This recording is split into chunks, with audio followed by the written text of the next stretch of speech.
Howdy folks, Doc here with Last Best Tool, and today I've got 5 tools that I got that I really needed, that I wanted, and I haven't used in years.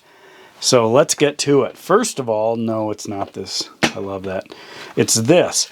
This is the Burns-O-Matic soldering iron. It's a refillable butane soldering iron.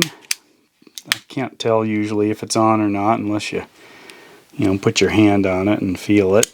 But anyway, this is a solid design. It's a little wonky. You have to memorize the interface, but it does work.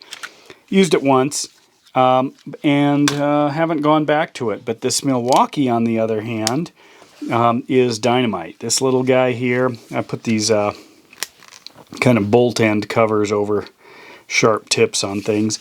This battery one, for what it does, is fabulous. I also use a corded one, but this Burns-O-Matic gathers dust. Another dust gatherer is this pop rivet tool that I got. I actually bought this used. I really needed one. In fact, here's the, I'll cover the first part. The former owner carved his social security number into it. Not sure he's still around. Anyway, solid. It's got interchangeable tips. There are 3 of them. They store in the handle.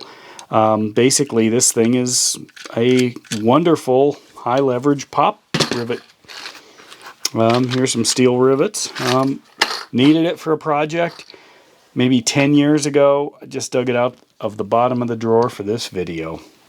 Another one which kind of surprised me was this guy. This is a Craftsman digital level. It's actually very good. Does a lot of cool things.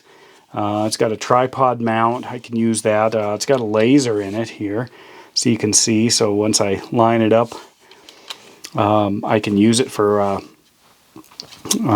making sure everything in a room is exactly where I want it to be. It's got a lot of great features.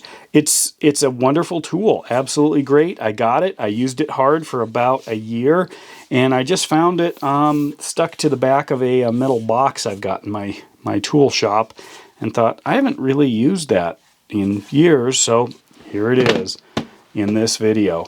The next one is this Conduit reamer from Klein Tools. If you're interested in one of these, this is actually quite a good tool. This is the 85191, USA made. Deals with 1/2 inch, 3/4 inch, and 1 inch conduit. So if you cut it, you can score it to make sure that you've got all the burrs and everything out of it. But here's why I don't use it anymore. I got it, and I had a big kind of rewiring project. Used it a bit, but it's been gathering dust again. This is the Klein. I use this for a pipe cutter, conduit cutter. This is the nicest, the best of the small conduit cutters. Look how silky smooth that is. It just spins. This is an amazing tool, but it doesn't have any kind of a conduit reamer built into it. Instead, I've got these old ones. I bought this one used for 15 bucks back when I needed it. This is kind of a classic aluminum rigid. What's left of the, see if I can even get that out. There's my conduit reamer. Just drop that in. This triangle does as good a job as this Klein. This one's got 3 steps for 1/2, 3/4, and full 1 inch conduit. So does this. And I can just grind it around, clean it up, get it nice. Here's a general tool right here. This is the 125 capacity, 1/4 to 1.5 inch. Obviously not as silky smooth as the Klein. This is pretty good, not bad. And it's got multiple reamers on it, so I can score out any particular problems I've got with extra burrs, etc., to make everything nice and smooth. So I'm usually using one of these, or I use this guy here. I can just stick this in here. This'll fit and ream out, I guess, some good conduit, or I can use both. This one's a little smooth right here. I don't know why they do that, but it does tend to conduit ream quite well. Last one is this guy here. This is a DeWalt right angle drill adapter. You can plug that right into your drill and then you get a 90-degree adapter. Nice low profile. Works great. I used it for a bunch of RV work for a while. And it's been gathering dust. Usually I grab this guy.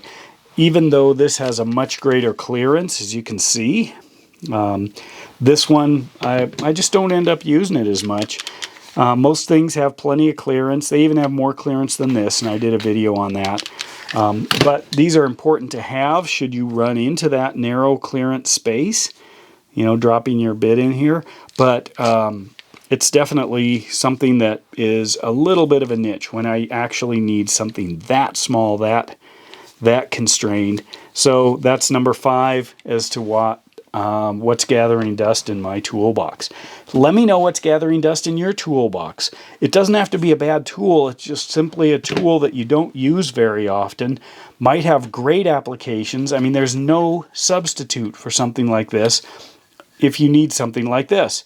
But if you don't need something like that very often, then it's a dust gatherer.